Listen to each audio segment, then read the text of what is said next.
जय हिंद दोस्तों, आप सभी का स्वागत है हमारे यूट्यूब चैनल एजुकेशन अड्डा विद बीके सर में। आज हम लोग खबर एक चर्चा में है,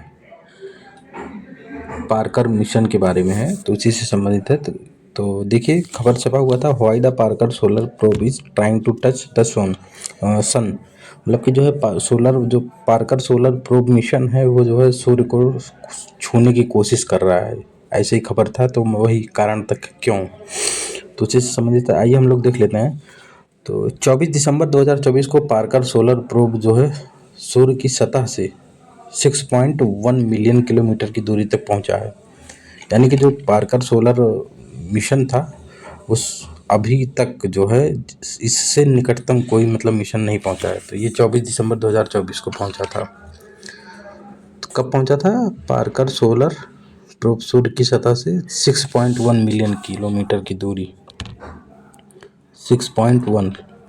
तो ये अब तक का सबसे निकटतम है कि जहाँ तक पहुँचा है। तो अन्य निकटतम अप्रोच जो लिया गया था 22 मार्च, इसकी अलामत 22 मार्च 2025 को लिया गया, उसमें भी फिर अभी 19 जून को लिया जाएगा। यानी कि अब एक और प्रयास किया जाएगा। एक प्रयास 22 मार्च को किया गया, फिर अब 19 जून को किया जाएगा। फिर इस मिशन का क्या उद्देश्य है, कौन सा मिशन, तो बात कर रहे हैं हम लोग जो है मिशन पार्कर सोलर प्रोब के बारे में। तो इस मिशन का उद्देश्य यह है कि जो सूर्य की बाहरी परत है, यानी कि जिसको कोरोना कहते हैं, उसकी गतिशीलता को समझना और इसके प्रभावों का अध्ययन करना। तो सूर्य के जो बाहरी परत हैं इसको हम लोग कोरोना कहते हैं। कोरोना वो कोविड-19 वाला कोरोना नहीं, जैसे सूर्य है, सूर्य की बाहरी जो परत होती है उस पर कोरोना कहते हैं इसको। तो आइए देख लेते हैं हम लोग कोरोना। तो ये देखिए, ये हो गया जो है सूर्य का कोर, ये सूर्य का कोर हो गया। फिर ये देखिए सोलर फ्लेयर, आप लोग पढ़ते होंगे ना, तो ये है, ये सोलर फ्लेयर इसी को कहते हैं। फिर अब क्या देखा है हम प्रोब में कि ये जो बाहरी परत होती है, यानी कि जो बाहरी परत होती है उसको कहते हैं। तो बाहरी परत ये देखिए, यही है कोरोना है, ये देखिए। तो इसी को जो है समझने के लिए, फिर ये solar corona is hotter then the surface because of the nano फ्लेयर्स। ये देखिए सब, इसको आप लोग देख लीजिएगा अच्छे से, डिटेल में है इसमें।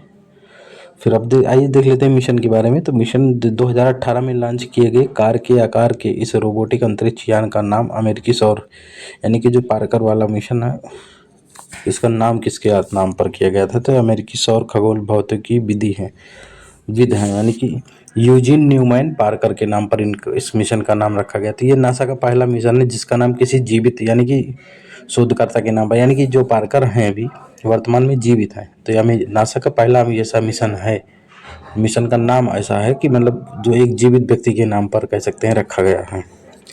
तो इस प्रोब में अत्यधिक तापमान को सहन करने के लिए उन्नत कार्बन कंपोजिट हीट शील्ड का उपयोग किया गया है। यानी पार्कर जो सोलर प्रोब वाला है इसमें उन्नत कार्बन कंपोजिट हीट शील्ड का उपयोग किया गया है। फिर पार्कर सोलर प्रोब का लक्ष्य क्या है, सूर्य के निकट 6.5 मिलियन किलोमीटर की दूरी से गुजरते हुए सूर्य के ऊर्जा प्रवाह को, कोरोना के तापमान को अध्ययन करना।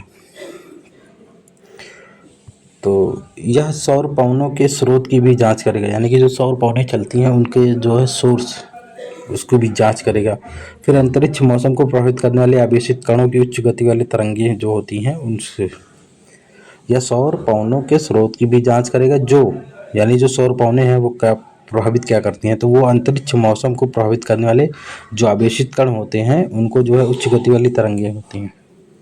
सूर्य के कोरोना की जांच करना तथा यह समझना कि सूर्य की सतह से अधिक गर्म क्यों है, यानी कि कोरोना जो है की जांच करेगी। पहली बात तो है सूर्य के कोरोना की, तथा यह समझने की कोशिश करेगा कि यह सूर्य की सतह से अधिक गर्म क्यों है। ये एक रहस्य का विषय है इसकी जांच करना। फिर सौर वायु के स्रोतों पर प्लाज्मा और चुंबकीय क्षेत्र की संरचना और गतिशीलता का भी निर्धारण करना। फिर ऊर्जावान कणों को गति प्रदान करने और गति देने वाली प्रक्रियाओं का भी अध्ययन करना इस मिशन का उद्देश्य है। इसमें कौन कौन से उपकरण है इस प्रोब मिशन में जो है, देखिए फील्ड्स, सूर्य के विद्युत और चुंबकीय क्षेत्र को मापता है। ISOIS ऊर्जावान कणों का अध्ययन करता है। विस्पर कोरोना की तस्वीरें लेता है। स्वेप सौर पवन के इलेक्ट्रॉन, अल्फा और प्रोटॉन कणों का विश्लेषण करता है। फ्रेडे कप गर्मी शील्ड के बाहर स्थित सौर पवन में आयन और इलेक्ट्रॉनों की घनत्व को मापता है। इसमें जो उपकरण जो लगाए गए हैं वो, तो ये एक पार्कर सोलर प्रोब से संबंधित था। क्यों था? क्योंकि ये भी जो है 6.1 किलोमीटर की दूरी तक पहुंचा है। तो आप लोग हमारे यूट्यूब चैनल को लाइक करिए, कमेंट करिए, शेयर करिए और सब्सक्राइब कर लीजिए। धन्यवाद।